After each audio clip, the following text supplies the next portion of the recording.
നമസ്കാരം. ലോകത്തിലെ ഏറ്റവും വലിയ പ്രതിമയായ ഗുജറാത്തിലെ സർദാർ വല്ലഭായ് പട്ടേൽ പ്രതിമ, അതായത് സ്റ്റാച്യു ഓഫ് യൂണിറ്റി കാണാൻ ഞങ്ങൾ ഇന്ന് ട്രെയിനിൽ ഒരു യാത്ര പോവുകയാണ്. രാവിലെ ഇപ്പോൾ 6:40 വഡോദര റെയിൽവേ സ്റ്റേഷന്റെ മുന്നിലാണ് ഞങ്ങളിപ്പോൾ ഉള്ളത്. സ്റ്റേഷന്റെ ഒരു പ്രധാനപ്പെട്ട ഒരു ഭാഗം ഇവിടെയാണ്. ഇതൊക്കെ അടുത്ത കാലത്ത് നിർമ്മിച്ച ഭാഗങ്ങളാണ്. പിന്നെ ഇവിടെ തന്നെ വലിയൊരു തൂണുണ്ട്. ഇതിൽ കുറച്ച് ചിത്രങ്ങളൊക്കെ കൊടുത്തിരിക്കുന്നത് കാണാം. നല്ല രസമാണ് ഇതൊക്കെ കാണാൻ. പിന്നെ സ്റ്റേഷന്റെ ഭാഗങ്ങളൊക്കെ അങ്ങ് അവിടം വരെ ഉണ്ട്. പുറത്തേക്കുള്ള ഒരു വഴി ഇതിലൂടെയാണ്. പിന്നെ ഇവിടെ തന്നെയാണ് ഓട്ടോ സ്റ്റാൻഡും വരുന്നത്. സ്റ്റാച്യു ഓഫ് യൂണിറ്റി കാണാൻ വേണ്ടിയിട്ട് നമ്മൾ കേരളത്തിൽ നിന്നാണ് വരുന്നുണ്ടെങ്കിലുണ്ടല്ലോ ഈ വഡോദര സ്റ്റേഷനിലാണ് ഇറങ്ങേണ്ടത്. അപ്പോൾ കേരളത്തിൽ നിന്ന് ഈ വഴി കടന്നു പോകാൻ 19 ട്രെയിനുകളാണ് ഉള്ളത്. അപ്പോൾ എന്ന് വെച്ചാൽ എന്താ പറയുക, കേരളത്തിലെ പല സ്ഥലങ്ങളിൽ നിർത്താത്ത വണ്ടികളൊക്കെ ഉണ്ട്. എല്ലാം കൂടിയിട്ടാണ് 19 ട്രെയിനുകളുടെ കാര്യം പറയുന്നത്. ആ 19 ട്രെയിനിൻ്റെ പേര് എടുത്തു പറയുന്നില്ല. പ്രധാനപ്പെട്ട ട്രെയിൻ പറയുവാണെങ്കിൽ എറണാകുളം ഓക്ക എക്സ്പ്രസ് ഉണ്ട്, തിരുവനന്തപുരം വേരാവൽ വണ്ടിയുണ്ട്, ഭാവ്നഗറിലേക്ക് പോകുന്ന വണ്ടിയുണ്ട്, അതുപോലെ തന്നെ ശ്രീഗംഗാനഗറിലേക്ക് പോകുന്ന വണ്ടിയുണ്ട്, മരുസാഗർ ഉണ്ട്, രാജധാനി ഉണ്ട്, ദുരന്തം ഉണ്ട്, അങ്ങനെ ഒരുപാട് വണ്ടികളുണ്ട്. അപ്പോൾ ഇതിനൊക്കെ കയറിയിട്ടുണ്ടെങ്കിൽ നമുക്ക് ആ ഒരു ടൈമിംഗ് നോക്കിയിട്ട് വഡോദരയിൽ തന്നെ ഇറങ്ങാം. ഇവിടെ നിന്നുണ്ടല്ലോ നമുക്ക് സ്റ്റാച്യു ഓഫ് യൂണിറ്റിയൊക്കെ സ്ഥിതി ചെയ്യുന്ന ഒരു സ്ഥലത്തിൻ്റെ പേര് വരുന്നത് കെവാഡിയ. അതുപോലെ തന്നെ അവിടെ ഒരു റെയിൽവേ സ്റ്റേഷൻ കൂടി ഉണ്ട്. അതിൻ്റെ പേര് വരുന്നത് എക്താ നഗർ എന്നാണ്. ഇവിടുന്ന് ഒരു 80 കിലോമീറ്റർ ദൂരമുണ്ട്. അപ്പോൾ ഞങ്ങൾ ഇന്ന് എക്താ നഗറിലേക്ക് ഇവിടുന്ന് പോകുന്നത് ട്രെയിനാണ്. ട്രെയിൻ അല്ലെങ്കിൽ നമുക്ക് ഇവിടുന്ന് ബസ്സും കൂടെ നോക്കാം. Number 20904 Varanasi, Ekta Nagar, Mahamana Express. The platform of this train has been changed today. Now, this train will arrive on platform number 4. ഇതിലൂടെ ഒരു ടൂറിസ്റ്റ് ട്രെയിൻ പോകുന്നത് കാണാം, ഭാരത് ഗൗരവ്. ഇതിന്റെ ബുക്കിംഗ് ഒക്കെ IRCTCന്റെ വെബ്സൈറ്റ് വഴി നമുക്ക് എടുക്കാം കേട്ടോ. പല പാക്കേജുകളാണ് ഉണ്ടാവുക. അതായത് ഇതിപ്പം മിക്കവാറും എനിക്ക് തോന്നുന്നു എക്താ നഗർ ഭാഗത്തു നിന്നൊക്കെ ടൂറിസ്റ്റുകളെ ഇറക്കി ഇപ്പോൾ ഈ ഒരു ഭാഗത്തേക്ക് വന്നതാണ്. ഞങ്ങൾ ഇതുവരെ ഇതിൽ യാത്ര ചെയ്തിട്ടില്ല. എന്തായാലും ഒരു തവണ പോകാൻ നോക്കാം. ഇന്നലെ രാവിലെ 5:25 വാരണാസിയിൽ നിന്ന് പുറപ്പെട്ട മഹാമാന എക്സ്പ്രസ് ആണിത്. വഡോദര ഷെഡിന്റെ WP7 ആണ്.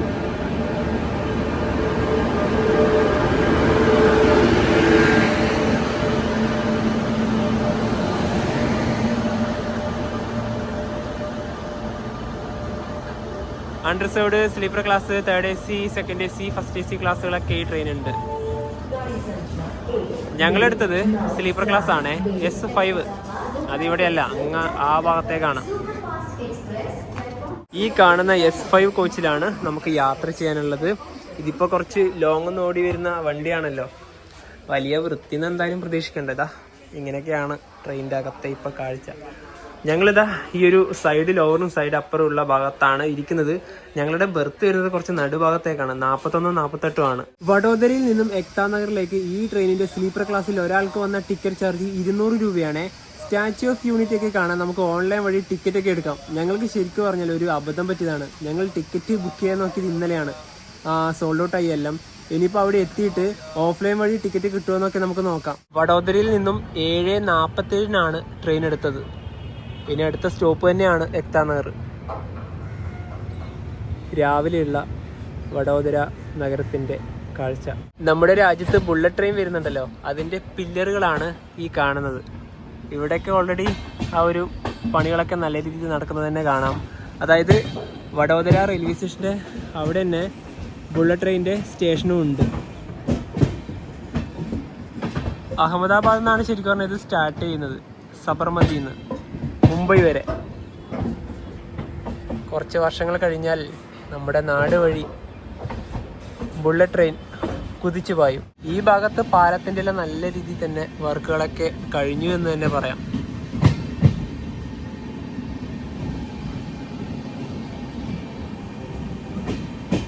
ശരിക്കും ബുള്ളറ്റ് ട്രെയിൻ എന്നൊക്കെ പറയുമ്പോൾ ഇതുപോലെ മുകളിലൂടെ തന്നെയാണ് പോകേണ്ടത്.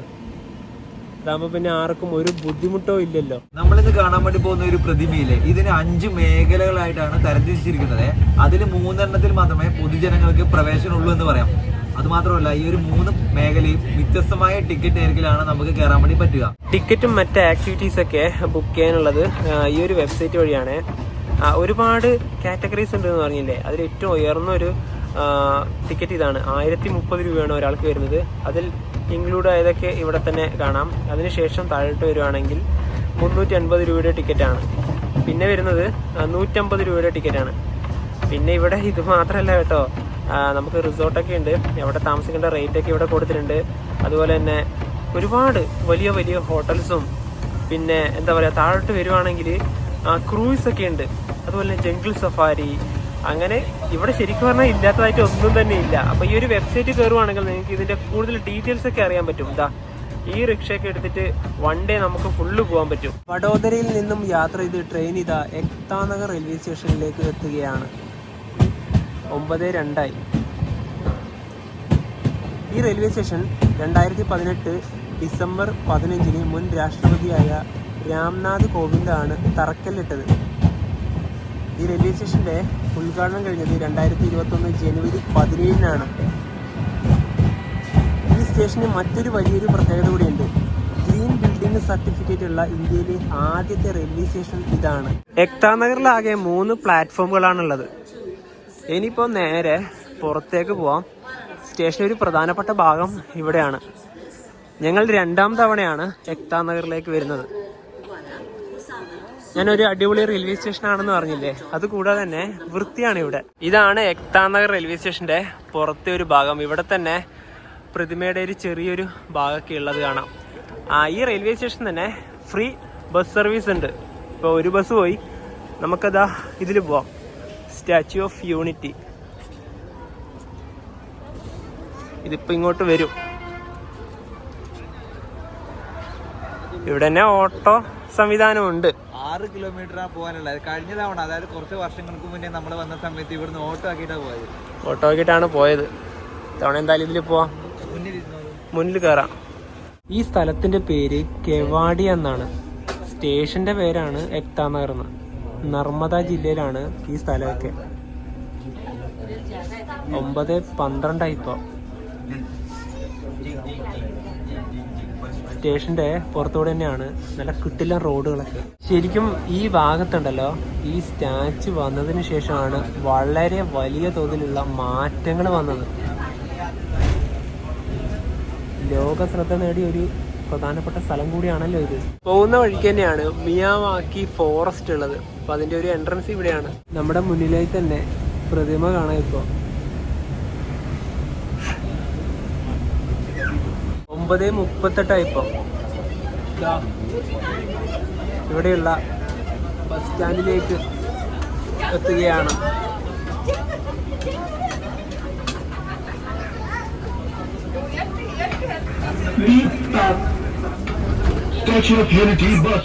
ഇവര് ഇവിടെ കൊടുക്കുന്ന ഫെസിലിറ്റി ഒക്കെ അടിപൊളിയാണ്. എത്ര പെട്ടെന്ന് റെയിൽവേ സ്റ്റേഷൻ ഈ ഭാഗം വരെ നമുക്ക് എത്താം. പിന്നെ ഇവിടെയൊക്കെ ചെറിയ ചെറിയ സ്റ്റാളുകളൊക്കെ ഉണ്ട്. ഇവിടെയൊക്കെ ഐസ്ക്രീം ഒക്കെയാണ്. ഇനിയിപ്പോൾ ഈ അതിൻ്റെ അകത്തേക്ക് ഇറങ്ങുമ്പോൾ നമ്മൾ ഇതുവഴി പോകണം. നമ്മൾ വന്ന ബസ് ഇവിടുന്ന് എടുത്തു. എത്ര ബസ് ഒരേ സമയം തന്നെ ഇവിടത്തേക്ക് വരുന്നുണ്ട് നോക്കിയേ. എനിക്കിതൊരു സംഭവം തന്നെയാണ്. ഇവിടുത്തെ ഒരു കാഴ്ച ഇങ്ങനെയാണ്. ഇനി നേരെ ഇതുവഴി അങ്ങോട്ട് കയറാം. Entry four statue of unity. നമ്മൾ എത്രയോ നേരത്തെയാണല്ലോ ഇവിടെ എത്തിയത്.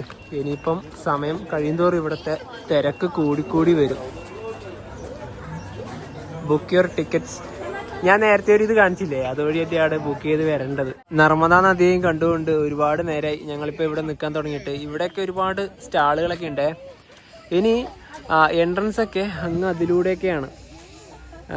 ഞാൻ നേരത്തെ പറഞ്ഞില്ലേ, സ്റ്റാച്യുവിൻ്റെ ആ ഒരു പുറമേ നിന്നുള്ള കാഴ്ച ഈ ഒരു ഭാഗത്ത് തന്നെ വരണം. ഇവിടുന്നാണ്, അതായത് ആ ഒരു മുഖത്തിൻ്റെയൊക്കെ നല്ലൊരു വ്യക്തമായ ഒരു കാഴ്ച ഇവിടുന്ന് തന്നെയാണ് കിട്ടുക. കുറച്ചും കൂടെ നമ്മൾ അടുത്ത് നോക്കുവാണെങ്കിൽ ഇതാ ഇങ്ങനെയാണ്. നമ്മൾ അന്ന് വന്ന സമയത്ത് ഇത്ര വ്യക്തതയോടെ ഞങ്ങൾക്ക് കാണാൻ പറ്റിയിട്ടുണ്ടായിരുന്നില്ലായിരുന്നു. കാരണം ഇന്ന് നല്ല കാലാവസ്ഥയൊക്കെ അടിപൊളിയാണ്, തെളിഞ്ഞ അന്തരീക്ഷം. അതാണ് എനിക്ക് ഏറ്റവും ഇഷ്ടപ്പെട്ടത്. അതാണ് ഇതാ ഈ മലനിരകൾ അങ്ങ് ആ ഭാഗം മുതൽ അങ്ങുണ്ടത്. എല്ലാം കൊണ്ടും നല്ലൊരു ലൊക്കേഷനിൽ തന്നെയാണ് ഈ ഒരു സ്റ്റാച്യു ഉള്ളത്. അങ്ങ് അതിലൂടെ ഒരു ബോട്ടൊക്കെ പോകുന്നത് കാണാം. ബസ് ഇറങ്ങി വരുന്ന ഈ ഭാഗത്ത് തന്നെ ക്ലോക്ക് റൂം ഉണ്ട്. ഇവിടെ ഫ്രീ ആയിട്ട് തന്നെ നമ്മുടെ 2 പേരുടെയും വലിയ ബാഗ് വെച്ചു. ഇനിയിപ്പം ഫ്രീ ആയിട്ട് തന്നെ നടക്കാമല്ലോ. ഇനി നേരെ പോകുന്നത് ടിക്കറ്റ് കൗണ്ടറുള്ള ഭാഗത്തേക്കാണ്. വലിയ തിരക്കിപ്പം തന്നെ ആയി തുടങ്ങി. പെട്ടെന്ന് തന്നെ പോയിട്ട് ടിക്കറ്റ് എടുക്കാം. അങ്ങ് അവിടെയാണ് ടിക്കറ്റ് കൗണ്ടർ. ടിക്കറ്റ് എടുത്ത് വന്നതിന് ശേഷം ഇത് ഇവിടെ ക്യൂ ഇവിടെ മുതൽ തന്നെ സ്റ്റാർട്ടായി. അതിൽ നിൽക്കണം. എത്ര സമയം കൊണ്ട് ഇനി കയറാൻ പറ്റുമെന്നൊന്നും അറിയില്ല. എന്തായാലും പെട്ടെന്ന് പോയിട്ട് ടിക്കറ്റ് എടുക്കട്ടെ. ക്യൂ നിൽക്കുമ്പോഴാണ് ഇവിടെ ആ ഒരു ലിസ്റ്റ് കണ്ടത്. ഇവിടെ എൻട്രി ടിക്കറ്റ് 150 രൂപയാണ്. ഒരു ഗാലറി വ്യൂ ടിക്കറ്റ് ഉണ്ട്, അതിന് 380 എന്തായാലും ഇതിൽ ഏതാണ് അവൈലബിൾ ഉള്ളത് അതെടുക്കാം നമുക്ക്. എൻട്രി ഗാലറി ഇല്ലവന് എൻട്രി ടിക്കറ്റ് 150.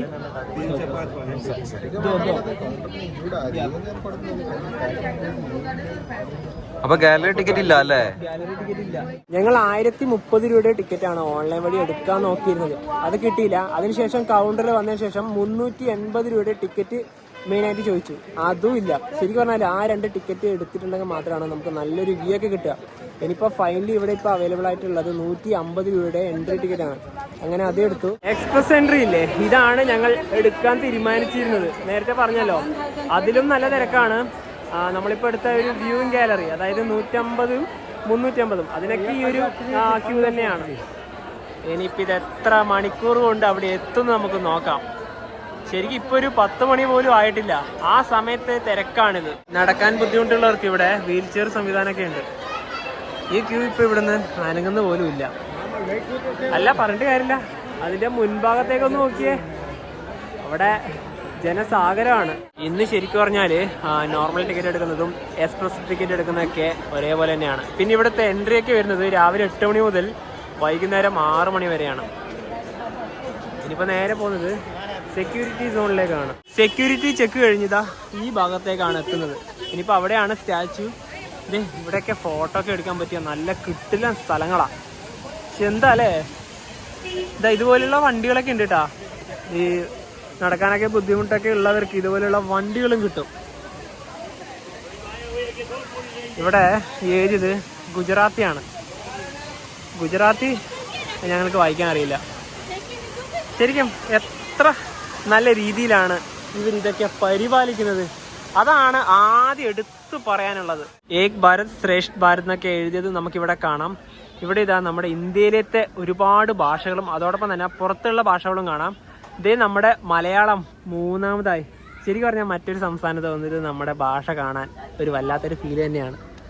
ഇനിയിപ്പോൾ നമുക്ക് ഇവിടുന്ന് ഏത് ഭാഗം വഴി വേണമെങ്കിലും പോവാം. നമുക്ക് ആദ്യം ഇങ്ങോട്ട് പോവാം, എന്നിട്ട് ആ ഒരു ഭാഗത്തേക്ക് പോകുന്നതായിരിക്കും കുറച്ചുകൂടെ നല്ലത്. പിന്നെ ഇവിടെയൊക്കെ ചെറിയ ചെറിയ സ്റ്റാളുകളൊക്കെ ഉണ്ട്. ഈ പോകുന്ന ഓരോ വഴിക്കും തന്നെ എന്തെങ്കിലും തരത്തിലുള്ള ഒരു വേസ്റ്റുകൾ നമുക്ക് കാണാൻ പറ്റുമോ, അതാണ് നേരത്തെ തന്നെ പറഞ്ഞത്. കാരണം ഇത് ഈ ഭാഗമൊക്കെ പരിപാലിക്കുന്നവരെ തന്നെയാണ് ഇതൊക്കെ എടുത്ത് പറയേണ്ടത്.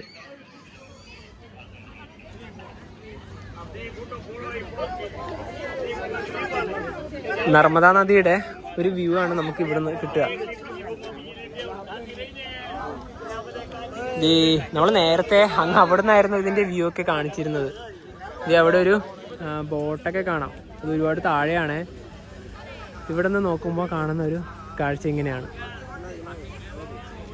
നമ്മൾ ആ വലിയൊരു പൈസയുടെ, അതായത് 1000 രൂപയുടെ ടിക്കറ്റൊക്കെ എടുക്കുകയാണെങ്കിൽ ഇതിൻ്റെ ഒരു നടുഭാഗം, ആ ഒരു ഭാഗം വരെയൊക്കെ നമുക്ക് പോകാൻ പറ്റുമായിരുന്നു. 6 മണി വരെയാണ് ഇവിടെ ടിക്കറ്റ് കൊടുക്കുക. നിങ്ങൾ 6 മണിക്ക് മുന്നേ ഒരു 5:30 മണിക്കൊക്കെ ആകുമ്പോൾ ടിക്കറ്റ് എടുത്ത് ഇതിൻ്റെ അകത്തേക്ക് കയറിയാൽ 7 മണിക്ക് ഇവിടെ നിന്ന് ലൈറ്റ് ഷോ കാണാം.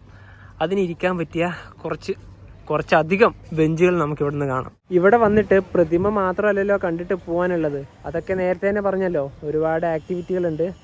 അതിലൊന്നാണിത്. ഒരുപാട് യാത്രക്കാരുമായിട്ട് ഇതാ ഒരു ക്രൂയിസ് വരികയാണ്.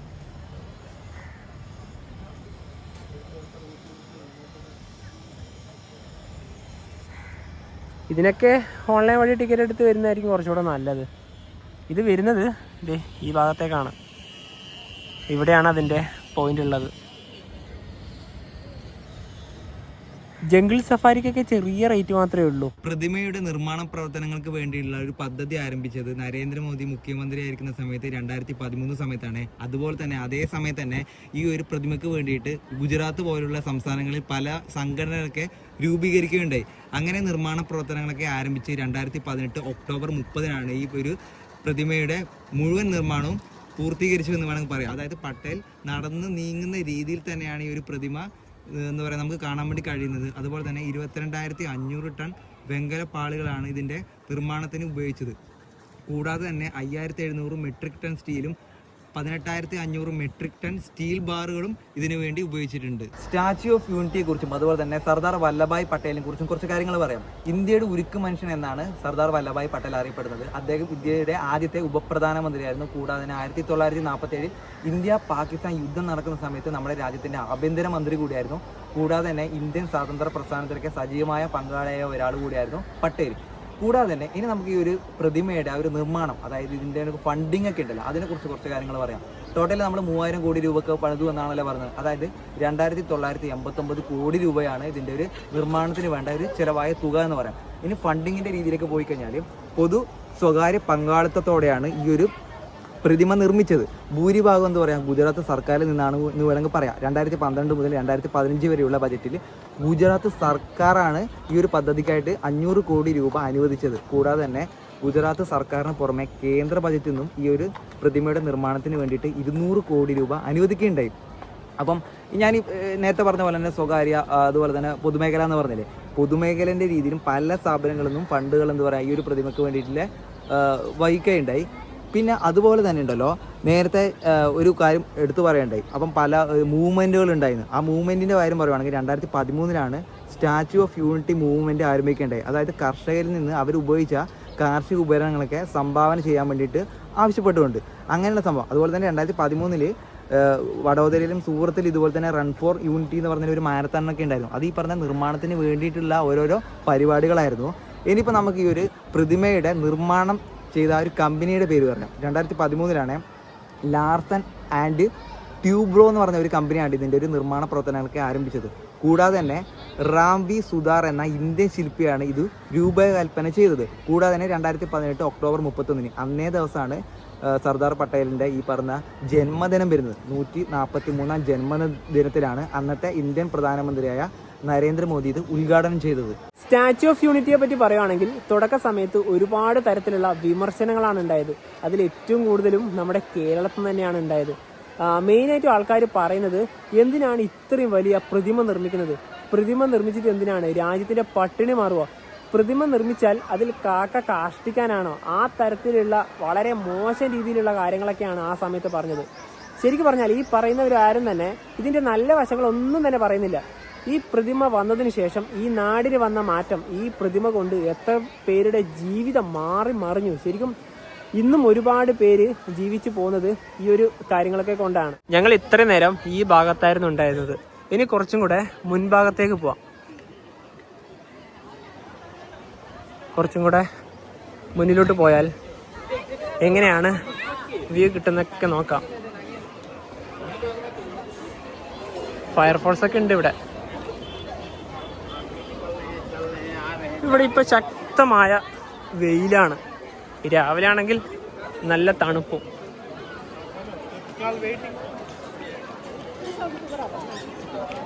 യെസ്, അങ്ങനെ ഇതാ ആ മുൻഭാഗത്തേക്ക് എത്താൻ പോവുകയാണ്. ഇതിന്റെ ആ മുൻഭാഗം വരെയാണ് നമുക്കുള്ള എൻട്രി എന്ന് പറയാം. അതായത് ഇവിടം വരെ നമുക്ക് പോകാൻ പറ്റുള്ളൂ. നടന്നു പോകണ്ട, ഇനിയിപ്പോ അതാ ഇതിൽ പോവാം. എന്തൊക്കെ സെറ്റപ്പുകളാണ് ഇവിടെ ഉള്ളതല്ലേ. അതുപോലെ തന്നെ ഇരു സൈഡിലുണ്ടല്ലോ നല്ല രീതിയിൽ തന്നെയാണ് ഈ പറഞ്ഞ പൂക്കളൊക്കെ വെച്ചിട്ട് കാണാൻ നല്ല രസം. അതൊക്കെ നദിയെയും കണ്ടുകൊണ്ട് ഇതാ ഇവിടെ ഇങ്ങനെ നിൽക്കാം. പിന്നെ വേറൊരു കാര്യം കൂടി ഉണ്ട്, ഒരു സ്ഥലത്ത് പോയി കഴിഞ്ഞാൽ ഓരോ സ്ഥലങ്ങൾ വൃത്തികേടാക്കുന്നത് അടുത്തത് ആൾക്കാരാണല്ലോ. അതായത് നമ്മളെ പോലുള്ളവർ വന്നിട്ട് ഫുഡ് വേസ്റ്റ് ഒക്കെ ഇടല്, അതുപോലെ തന്നെ വെള്ളം കുടിച്ച് അതിന്റെ കുപ്പി ഇടുക, അങ്ങനത്തെ തരത്തിലുള്ള പ്രശ്നങ്ങളാണ് പറഞ്ഞത്. സിവിക് സെൻസ് ഉദ്ദേശിക്കുന്നത്. അപ്പൊ ഇവിടെ എന്താ പറയാ, അതൊന്നും നമുക്ക് കാണാൻ വേണ്ടി കഴിയുന്നില്ല. സ്റ്റാച്യു ഓഫ് യൂണിറ്റി ഇവിടെ എൻട്രി എന്നൊക്കെ പറഞ്ഞ ഒരു ഭാഗം കാണുന്നില്ലേ, ഇത് 350 രൂപയുടെ ടിക്കറ്റും അതുപോലെ തന്നെ 1000 രൂപയുടെ ടിക്കറ്റൊക്കെ എടുത്തവർക്ക് കയറി പോകാനുള്ള ഒരു ഭാഗമാണ്. അതുപോലെ തന്നെ ഈ പ്രതിമയുടെ ആകെ ഉയരം 182 മീറ്റർ ആണ്. നർമ്മദ നദിയിൽ ഒരു പ്രധാനപ്പെട്ട ഒരു ഡാം ഉണ്ട്, അതാണ് സർദാർ സരോവർ. അങ്ങ് മുന്നിലായി കാണുന്നത് ഡാം തന്നെയാണ്. പട്ടേലിന്റെ വലിയൊരു ആഗ്രഹമായിരുന്നു ഈ ഒരു നദിയിൽ ഈ ഒരു ഡാം നിർമ്മിക്കണമെന്ന്. അദ്ദേഹം മരിച്ചതിന് ശേഷം 10 വർഷം കഴിഞ്ഞ് അന്നത്തെ പ്രധാനമന്ത്രിയായ ജവഹർലാൽ നെഹ്റു ആണ് 1961 അതിന് തറക്കല്ലിട്ടത്. കുറച്ച് ഉയരത്തിലേക്ക് കയറി വരുമ്പോൾ ഇനി പ്രതിമയുടെ കാഴ്ച ഇങ്ങനെയാണ്. ഇനി തല ഉയർത്തി വേണം നോക്കാൻ വേണ്ടി. അതുപോലെ തന്നെ പ്രതിമയുടെ തലയുള്ള ഭാഗത്തെ കാഴ്ചയൊക്കെ കുറച്ച് വ്യക്തത കുറവാണ്. ഇനി കുറച്ചും കൂടെ നമുക്ക് കയറിപ്പോവാം. ഇവിടെ തന്നെ എസ്കലേറ്റർ ഉണ്ട്. അങ്ങനെ ഇതാ ലോകത്തിലെ ഏറ്റവും വലിയ പ്രതിമയുടെ തൊട്ട് മുന്നിൽ ഇതാ ഞങ്ങൾ എത്തി. ഞാൻ നേരത്തെ പറഞ്ഞില്ലേ, ഈ പ്രതിമയുടെ ഏറ്റവും അടുത്തെത്തുമ്പോൾ നമ്മളൊന്നും ശരിക്കും ഒന്നുമല്ല. ശരിക്കും അതിൻ്റെ സൈസ് എത്രത്തോളം ഉണ്ടെന്ന് ഞാൻ ഇപ്പം മനസ്സിലാക്കി തരാം. നവി, നീ ഒന്ന് ജസ്റ്റ് ഒന്ന് അവിടം വരെ പോയേ. ആ ചെരുപ്പിന്റെ മുകൾ ഭാഗം വരെ ഇല്ല. ഇതാ ഇത്രയേ ഉള്ളൂ. ഇനി ഇതാ ഈ ഒരു കാലുള്ള ഇവിടുന്ന് എന്റെ പൊന്നെ, കാൽഭാഗം മുതൽ അങ്ങിതാ തലഭാഗം വരെ ഇല്ല. തലേന്ന് കാണാനേ പറ്റുന്നില്ല. അപ്പൊ അങ്ങനെയാണല്ലോ നോക്കേണ്ടത്. ശരിക്കും ഒരു നദിയുടെ സമീപത്ത് ഇവർ ഇത്രയും നല്ല രീതിയിൽ ടൂറിസം വളർത്തിയെടുത്തില്ലേ. നമ്മളാ വന്ന ഒരു റോഡ് തന്നെയാണത്. നമ്മളെ ബാഗൊക്കെ ഉള്ളത് അങ്ങ് ആ ഭാഗത്താണ്. ശരിക്കും ഇത് ഒരു ബോർഡർ സൈഡാണെന്ന് നമുക്ക് പറയാം. കാരണം ഇവിടുന്ന് മഹാരാഷ്ട്ര വളരെ അടുത്ത് തന്നെയാണ്. ഞങ്ങളിനി പുറത്തേക്ക് ഇറങ്ങുവാണേ. Thank you, visit again. എന്തായാലും ഞങ്ങൾക്ക് ഒരുപാട് ഇഷ്ടപ്പെട്ട് ഈ ഭാഗം മുഴുവനും. ഇനി നേരെ ക്ലോക്ക് റൂമിലേക്ക് പോവാം. സ്റ്റാച്യു ഓഫ് യൂണിറ്റിയിലേക്ക് ഇനി കയറാനുള്ളവരുടെ തിരക്കാണിത്. ഇവരൊക്കെ ഇനി എപ്പോൾ കയറാനാ? ഇത് നോക്കിയേ, ഇത് അതിൻ്റെ പുറത്തേക്കും ഉണ്ട്. നമ്മൾ രാവിലെ വന്ന് നിന്നതൊക്കെ ഇപ്പം ഓർക്കുക. ഇവിടെ പുറത്ത് ഒരുപാട് പിങ്ക് ഓട്ടോകൾ കാണാം. നിരയായിട്ട് അങ്ങ് വരെ ഉണ്ട്. ഞങ്ങൾ അന്ന് വന്ന സമയത്ത് റെയിൽവേ സ്റ്റേഷൻ്റെ ഭാഗത്ത് നിന്ന് ഇങ്ങോട്ട് പിങ്ക് ഓട്ടോയിലാണ് വന്നത്. ഇത് ഒരുപാട് സ്ത്രീകൾ ഇന്ത്യയുടെ പല ഭാഗത്തു നിന്നുണ്ട്. ഞങ്ങൾ അന്ന് വന്നപ്പോൾ ആന്ധ്രയിൽ നിന്നുള്ളൊരു ചേച്ചിയായിരുന്നു. ഇതൊക്കെ ശരിക്കും പറഞ്ഞാൽ എന്തോരം ഹെൽപ്പിംഗ് ആണെന്ന് നോക്കിയേ. പാവപ്പെട്ട സ്ത്രീകൾക്ക് അവരുടെ ജീവിതം. ഇതൊക്കെയാണ് ഈ ഒരു പ്രതിമ വന്നതുകൊണ്ടുള്ള ഏറ്റവും വലിയൊരു ഉപകാരം എന്ന് പറയുന്നത്. സ്ത്രീ ശാക്തീകരണം വളർത്തുക എന്ന ഉദ്ദേശം കൂടി ഉണ്ട് കേട്ടോ. കാരണം അത്രമാത്രം സ്ത്രീകൾക്കാണ് ഇവിടെ തൊഴിൽ കൊടുത്തത്. നമ്മൾ നേരത്തെ പറഞ്ഞില്ലേ, ഈ പ്രതിമ ഇവിടെ വന്നതുകൊണ്ട് എന്ത് കിട്ടി? ഇതൊക്കെ തന്നെയാണ്. ഒരുപാട് ആളുകൾ ഇവിടെ ജോലി ചെയ്യുന്നുണ്ട്. നമ്മൾ പൊതുവെ പറഞ്ഞാൽ മതി, ഒരു ടൂറിസ്റ്റ് സ്ഥലം വരുമ്പം അതിനെ ആശ്രയിച്ച് ഒരുപാട് ജീവിതങ്ങളുണ്ട്. ഇവിടെ കുറച്ച് ഫ്രൂട്ട്സ് ഒക്കെ ഉണ്ട്. മാങ്ങയുണ്ട്, പേരക്കയുണ്ട്, പിന്നെ വേറെ എന്തൊക്കെയുണ്ട്. ഇത് വലിയ പേരക്ക, ഇതാ മാങ്ങ, അതൊക്കെ ഉണ്ട്. പിന്നെ ബേക്കറി ഐറ്റംസ് ഒക്കെ ഉണ്ട്. എടുത്തോ. അത് വേണ്ട, ഇങ്ങോട്ട് തന്നു. ക്ലോക്ക് റൂമിൽ നിന്ന് ബാഗ് എടുത്തുവേ. ഇനി റെയിൽവേ സ്റ്റേഷനിലേക്കുള്ള ബസ്സിനുള്ള ലൈനൊക്കെ ഇവിടെയാണ്. വെയിറ്റ് ചെയ്യാം. ഇവിടെ സ്റ്റേഷൻ 10 എന്നൊക്കെ എഴുതിയിട്ടുണ്ട്. ജംഗിൾ സഫാരിക്ക് നിങ്ങൾ പോവുകയാണെങ്കിൽ ഇതുപോലുള്ള വണ്ടിക്കാണ് പോകാൻ പറ്റുക. അപ്പോൾ അതിൻ്റെ വണ്ടിയാണ് ഇത്. ഈ മുകളിൽ എഴുതിയത് നർമ്മദ എന്ന് തന്നെ ആകാം. ഏകദേശം ഒരു ധാരണ വെച്ച് വായിച്ചതാണ്. നോൺ AC ഉണ്ട്, AC ഉണ്ട്. ക്യൂ ഇത് ഇവിടം വരെ ഉള്ളൂ. നമുക്ക് മിക്കവാറും ആ ഒരു പുറകിലത്തെ ബസ്സായിരിക്കും. കാരണം ഇത്രയും ആൾക്കാരുണ്ടല്ലോ. GSRTC. ഞങ്ങൾ അങ്ങനെ ഇതാ ഈ ഭാഗത്തുനിന്ന് ഇവിടെ പറയുകയാണ്. ഇവിടുത്തെ ഈ സമയത്തെ തിരക്ക് കണ്ടോ?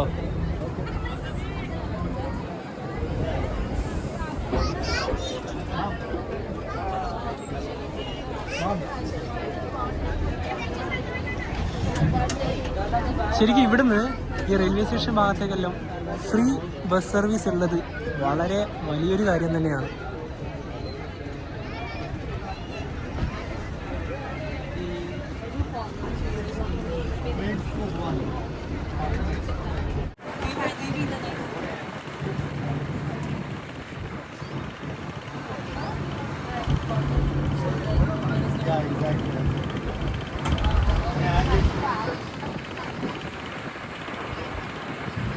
ഓരോ സ്ഥലത്തെയും ബസ് സ്റ്റോപ്പൊക്കെ കണ്ട അത്രയും നല്ല രീതിയിൽ തന്നെയാണ് ഇതൊക്കെ പരിപാലിക്കുന്നത്.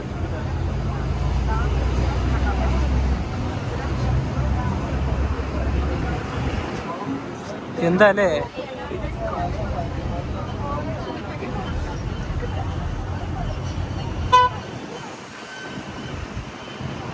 റെയിൽവേ സ്റ്റേഷനിലേക്ക് എത്തി. ഇവിടെയാണ് സ്റ്റേഷൻ. ഇനിയിപ്പം നേരെ അവിടെ പോയി റെയിൽവേ ഇവിടെ തന്നെ. എന്ത് നല്ലൊരു സൗകര്യം. ഫ്രീ ആയിട്ട് തന്നെ നമുക്ക് പോയി വരാൻ പറ്റിയല്ലോ. ഇനിയിപ്പോൾ നേരെ നമുക്ക് റോഡ് മുറിച്ച് കിടക്കാം. ഇതാ ഇവിടുന്ന് മുറിച്ച് കിടക്കാനുള്ള ഒരു സൗകര്യമുണ്ട്. ഈ ഭാഗമില്ലേ റെയിൽവേ സ്റ്റേഷനുള്ള ഭാഗത്തെ ഒരു കാഴ്ച ഇങ്ങനെയൊക്കെയാണ്. ഒരു റെയിൽവേ സ്റ്റേഷൻ്റെ മുൻഭാഗത്തെ വൃത്തിയാണ് നിങ്ങൾ ഈ കാണുന്നത്. ശരിക്കും ഇതൊക്കെ കാണുമ്പോൾ ഡൽഹിയെല്ലാം ഒന്ന് ജസ്റ്റ് ഒന്ന് ചിന്തിച്ചു നോക്കിയേ. അതുപോലെ തന്നെ ഡൽഹി, കൊൽക്കത്ത, ആ ഭാഗത്തെ എല്ലാം കാര്യം ചിന്തിക്കാനേ പറ്റുന്നില്ല. അതുപോലെ തന്നെ ഇതുണ്ടല്ലോ, സൈക്കിള് പോകാൻ വേണ്ടിയിട്ട് മാത്രമുള്ള വഴിയാണ്. ശരിക്കും പറഞ്ഞാണ്ടല്ലോ, വൃത്തിയാക്കണമെന്ന് വിചാരിച്ചു കഴിഞ്ഞാൽ വൃത്തിയാക്കാൻ പറ്റുന്നതേ ഉള്ളൂ. എല്ലാം മാറ്റിയെടുക്കാൻ പറ്റും. പക്ഷേ ഈ നമ്മളെ പോലുള്ള ആൾക്കാരില്ലേ, നമ്മളും കൂടെ ഒന്ന് മനസ്സ് വെക്കണം അല്ലേ? ജനങ്ങൾ കൂടെ സഹകരിക്കണം. തീർച്ചയായിട്ടും.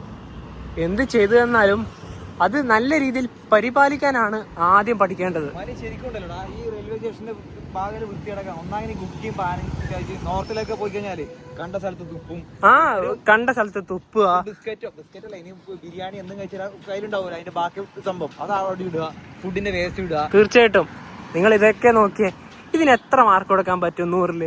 സ്റ്റാച്യു ഓഫ് യൂണിറ്റി പരിപാലിക്കുന്നതും ഈ പ്രദേശത്തെ ടൂറിസം ആക്ടിവിറ്റികളൊക്കെ നിയന്ത്രിക്കുന്നതും സർദാർ വല്ലഭായ് പട്ടേൽ രാഷ്ട്രീയ ഏകതാ ട്രസ്റ്റ് ആണ്. റെയിൽവേ സ്റ്റേഷന്റെ ഭാഗത്തുനിന്ന് സ്റ്റാച്യു ഓഫ് യൂണിറ്റിന്റെ ഭാഗത്തേക്കുള്ള ഫ്രീ ബസ് സർവീസ്.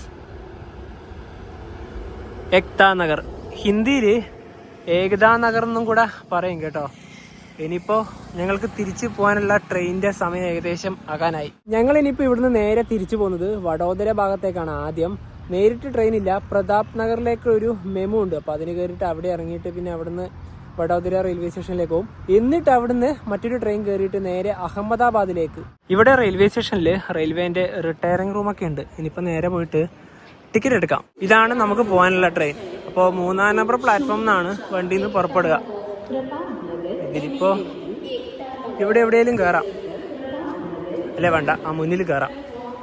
ഇവിടെ കുറച്ച് തിരക്കുണ്ട്. എന്തായാലും 1 മണിക്കൂറിന് മുകളിൽ സമയം എടുക്കും വണ്ടി എത്താൻ. കറക്റ്റ് 1:55 തന്നെ ഇതാ ട്രെയിൻ എടുത്തു. പ്രതാപ് നഗറിലേക്ക് ഒരാൾക്ക് 20 രൂപയാണ് ടിക്കറ്റ് ചാർജ്. ഏക്താ നഗറിൽ നിന്നും 77 കിലോമീറ്റർ യാത്ര ചെയ്ത് ട്രെയിൻ ഇതാ പ്രതാപ് നഗർ റെയിൽവേ സ്റ്റേഷനിലേക്ക് എത്തുകയാണ്. 3:21 ഈ ട്രെയിൻ തന്നെ വഡോദര വരെ വേണമായിരുന്നു. ഒരുപാട് പേർക്ക് ഉപകാരപ്പെട്ടേനെ. ഇനിയിപ്പോൾ ഇവിടെ ഇറങ്ങിയിട്ട് ഊബർ നോക്കാം നമുക്ക്. എന്തായാലും വഡോദരയിൽ നിന്നാണല്ലോ അഹമ്മദാബാദിലേക്ക് പോകാനുള്ള വണ്ടിയൊക്കെ കിട്ടുക. ഇവിടുന്ന് ഈ സമയത്തൊന്നും വഡോദരയിലേക്ക് ട്രെയിനൊന്നും ഇല്ല. ഞങ്ങൾക്ക് ഇവിടുന്ന് ഷെയർ വണ്ടി കിട്ടി. 7 കിലോമീറ്റർ പോകാനുണ്ട്. ശരിക്കും ഇത് തന്നെയാണ് ലാഭം. ഊബർ ആക്കേണ്ട കാര്യം വരുന്നില്ല. ഈ വണ്ടിയിൽ മുന്നിൽ തന്നെ 2 പേരുണ്ട്, പുറകിൽ 4 പേര്. അങ്ങനെ യാത്ര ചെയ്ത് വഡോദര റെയിൽവേ സ്റ്റേഷന്റെ മുന്നിലെത്തിയേ. ഇപ്പൊ 3:45 3:50 വഡോദരയിൽ നിന്ന് ജാംനഗറിലേക്ക് ഒരു ഇന്റർസിറ്റി ഉണ്ട്. അപ്പൊ ഞങ്ങൾ ഓൾറെഡി UTS വഴി ടിക്കറ്റ് എടുത്തു. ഇനിയിപ്പോ നേരെ പ്ലാറ്റ്ഫോം ഏതാണെന്ന് കണ്ടുപിടിച്ച് നേരെ കയറാം. 100 കിലോമീറ്റർ ആണ് യാത്ര ചെയ്യാനുള്ളത്. 3:49 ഇപ്പോൾ 1 മിനിറ്റും കൂടെ ഉള്ളൂ വണ്ടി പുറപ്പെടാൻ. അപ്പോൾ ഇത് തന്നെയാണ് അൺറിസേർവ്ഡ്. വഡോദരയിൽ നിന്ന് കറക്റ്റ് 3:50 തന്നെ ഇതാ ട്രെയിൻ എടുത്തു.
ഇന്ത്യയുടെ മിൽക്ക് സിറ്റി എന്നറിയപ്പെടുന്ന ആനന്ദിലേക്ക് ഇതാ ട്രെയിൻ എത്തുകയാണ്. ഇവിടുന്ന് മറ്റൊരു ട്രെയിൻ ഇപ്പോൾ ഓവർടേക്ക് ചെയ്യും. ഗോരഖ്പൂർ ഓഖ എക്സ്പ്രസ്.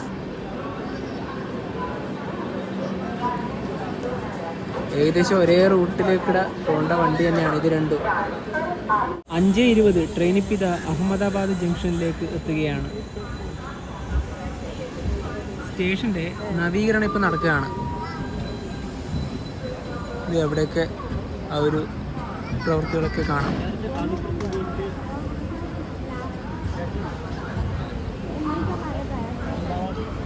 നമ്മൾ വന്ന ജാംനഗർ ഇൻ്റർസിറ്റി ഇതാ ഇവിടെ. അപ്പോൾ ഇതിപ്പോൾ തന്നെ ഇവിടുന്ന് പുറപ്പെടും. അതിന് പുറമെ തന്നെ ഇവിടെ ഇതാ ഒരു വന്ദേ മെട്രോ. ഇന്ത്യയിലാകെ 2 വന്ദേ മെട്രോകളാണുള്ളത്. ഇതിപ്പം നേരെ ഗാന്ധിധാമിലേക്ക് പോയല്ലോ. അതായത് ഇതേ സെയിം പ്ലാറ്റ്ഫോമിൽ തന്നെ മറ്റൊരു വണ്ടി കൂടി ഉണ്ട്. അങ്ങ് ദൂരെ നോക്കിയാൽ കാണാം വന്ദേ ഭാരത്. ഇത് അഹമ്മദാബാദ് ഓഖ വന്ദേ ഭാരതാണ്. എന്തോ ഭാഗ്യത്തിന് ആ സമയത്ത് ജാംനഗർ ഇന്റർസിറ്റി കിട്ടിയത് വലിയൊരു ഭാഗ്യം തന്നെയാണ്. ഒരാൾക്ക് അൺറിസർവ്ഡ് വന്ന ടിക്കറ്റ് ചാർജ് 55 രൂപയാണ്. അഹമ്മദാബാദ് റെയിൽവേ സ്റ്റേഷന്റെ പുറത്തേക്ക് ഇറങ്ങിയ ഇതാണ് പഴയ റെയിൽവേ സ്റ്റേഷന്റെ ഭാഗങ്ങൾ. പുതിയ റെയിൽവേ സ്റ്റേഷന്റെ ഭാഗങ്ങളൊക്കെ അങ്ങ് അവിടെയാണ്. ഇന്ന് ഞങ്ങൾ ഇവിടെ താമസിക്കുന്നുണ്ട്. റൂം ബുക്ക് ചെയ്തിട്ടുണ്ട്. റെയിൽവേ സ്റ്റേഷനിൽ ഒരു 500 മീറ്റർ മാറിയിട്ടുള്ള ഭാഗത്താണ്. ഇവിടെ ഇപ്പോൾ പാലത്തിന്റെ വർക്ക് നടക്കുന്നതുകൊണ്ട് നല്ല ബ്ലോക്കാണ്. കൂടുതലും ഓട്ടോയും 2 വീലറും തന്നെയാണ്. ഇവിടെ നിന്ന് ഇനിയിപ്പോൾ ഒരു 350 മീറ്ററും കൂടെ ഉള്ളൂ ഏകദേശം. പക്ഷെ എൻ്റെ പൊന്നേ, ഹോണടിയാണ് മെയിൻ. അഹമ്മദാബാദിൽ ഞങ്ങൾ അഗോഡ വഴി ബുക്ക് ചെയ്ത മുറി ഇതാണ്. അത്യാവശ്യം കുഴപ്പമില്ല, ചെറിയ മുറിയാണ്. ഇവിടെ ഒരു മിററും കാര്യങ്ങളൊക്കെ ഉണ്ട്. ഇത് നോൺ AC റൂമാണ്. ഒരു ഫാനാണ് ഇവിടെ ഉള്ളത്. ഒരു ദിവസത്തേക്ക് ഈ മുറിക്ക് വന്ന വാടക 900 രൂപയാണ്. നമ്മൾ ഇന്ന് കാണാൻ പോയ സ്റ്റാച്യു ഓഫ് യൂണിറ്റിയിലെ അതിന്റെ ഒരു കാര്യം എടുത്തു പറയാനുണ്ട്. ഗുജറാത്ത് ടൂറിസം ഇൻഡസ്ട്രിയിൽ വലിയൊരു മാറ്റം തന്നെയാണ് ഇത് കൊണ്ടുവന്നത്. അതുപോലെ തന്നെ മനു നേരത്തെ പറയണ്ടായി, ഈ ഒരു പ്രതിമ പണിത് കഴിഞ്ഞിട്ടുണ്ടെങ്കിൽ കാക്കക്ക് കാഷ്ടിക്കാൻ വേണ്ടിയിട്ടാണെന്നല്ല നമ്മളെ നാട്ടിലൊക്കെ ഇങ്ങനെ പറയുന്നത്. ആരും വരൂല എന്നൊക്കെ. അതായത് ആ ഒരു പ്രതിമ എന്താ പറയാ ഓപ്പൺ ആയ സമയം, അതായത് ആ ഒരു വർഷം തേക്കുന്ന സമയത്ത് 29 ലക്ഷം ആൾക്കാരാണ് സന്ദർശിച്ചത്. അതുപോലെ തന്നെ 82 കോടിയാണ് ടിക്കറ്റ് ഇനത്തിലൂടെ വരുമാനം കിട്ടിയത്. ഇപ്പോഴത്തെ അതിന്റെ വരുമാനം എത്രയാണെന്നൊന്നും നമ്മൾ പറയുന്നില്ല. ഏകദേശം എന്താ പറയാ ആ ഒരു മുടക്കിയ തുകയുടെ എങ്ങനെ തന്നെ പറയാം. പിന്നെ വേറൊരു കാര്യം കൂടി ഉണ്ട്.